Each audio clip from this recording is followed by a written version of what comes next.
Hey guys, it's Danny here from Disrupt Tutoring, and as always, it is a pleasure to join you. Today we're going to do a chemistry multiple choice question from the November 2019 Grade 12 Physical Sciences Paper 2.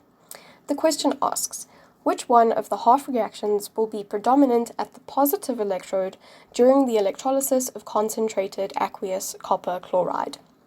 To answer this question, you need to recall the processes that occur at each electrode during electrolysis. Electrolysis is the decomposition of a substance through an oxidation-reduction reaction which is sustained by the passage of an electric current.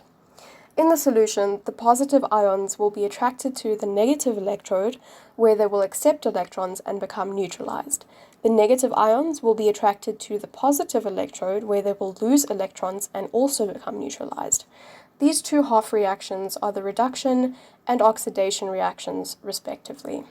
Since we're focusing on the positive electrode, we're looking for an oxidation reaction where negative ions lose electrons and become neutral atoms or molecules. These reactions occur in option C and D. In an aqueous solution, there are also positive hydrogen ions and negative hydroxide ions due to the slight ionization of water. These ions may also undergo reduction or oxidation at the electrodes, producing oxygen or hydrogen gas.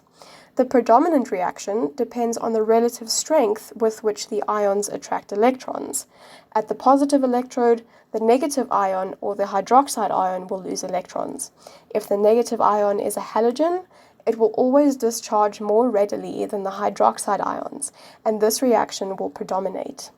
In this case, we have chlorine as the negative ion, and chlorine is a halogen, so reaction D will predominate at the positive electrode. Before I go, I'd like to say a very special thank you to our epic sponsor for making this video possible.